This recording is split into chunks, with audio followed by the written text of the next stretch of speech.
We did a segment with one of our favorite FBI whistleblowers, Steve Friend. Steve has a new book coming out, which we told you about, and in it he details what it was like working on the SWAT team or supporting the SWAT team during the Whitmer kidnapping plot arrest.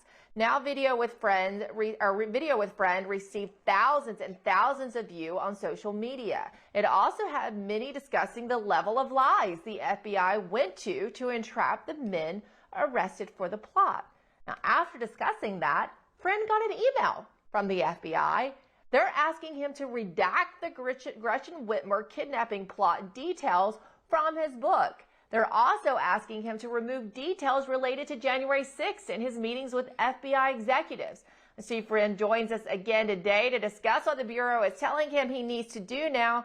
Steve, it's always a pleasure to have you on the show. Your new book, which is available for pre-order, is causing clearly a major headache for the Bureau. It's called True Blue, My Journey from Beat Cop to Suspended FBI Whistleblower. It's currently #1 right now on Amazon, so congrats on that. But tell me, can the FBI cause problems with the release of your book? I mean, can they force you to have to redact the Gretchen Whitmer content that you have in the book? I'm going to make them find out.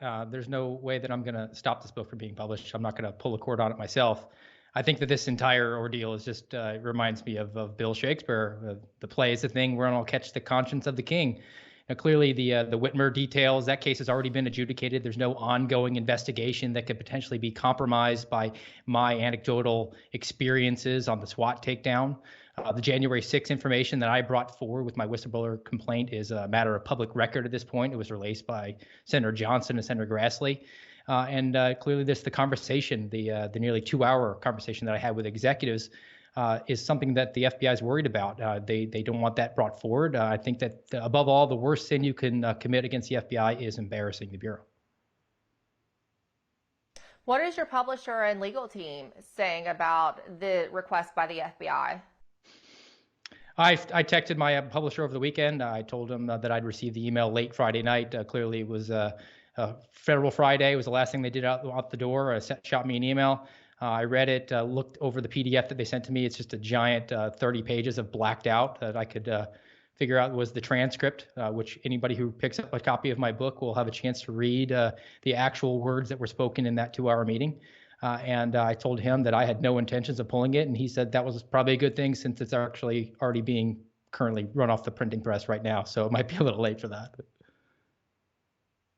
Yeah, I'm familiar with other attempts by the government in the past to stop whistleblower or insider accounts from going to print as late as to the day that it's actually published.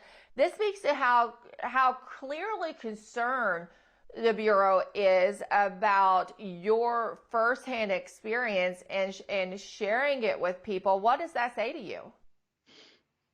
I think we go back to they're concerned about their reputation. I mean, there's no hiding behind the whole ongoing investigation. We don't want to compromise the work we're doing. This makes them look bad. This exposes what's been going on. And any actions they take, I got to be honest, I've taken some preemptive steps to avoid the actual blackout of my book. There are several high-profile individuals that are already in possession of it.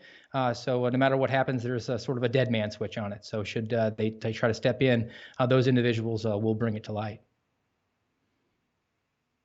You know what? It sounds like you've learned from other people's past experiences. The situations that I've been familiar with, they weren't quite that ahead of the curve as they faced the pushback from the government, and it did cause a bit of a problem or deplatforming. But it sounds like you've thought about the next step, and possibly that's because you have a history in law enforcement, which they did not.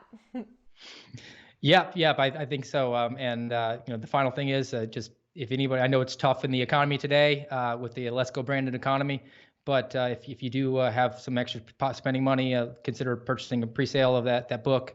The more that those numbers go up, the more it'll get suggested, more eyeballs will get a chance to read it. And if you get a little bit extra, maybe get a second copy and send it over to the Hoover Building so maybe Christopher Wray has a chance to read it. Right. Well, we'll do complimentary copies for the people currently still in the Bureau. I like that idea. And as you said, the more people who buy it keeps it in that #1 slot on Amazon. That also makes it harder for them to deplatform you because the buzz is about the book, and people will find a way to get it. So I think that's very smart to tell people that. Thank you so much, Steve Friend. This is very interesting, but not necessarily surprising. Thank you very much, Emerald.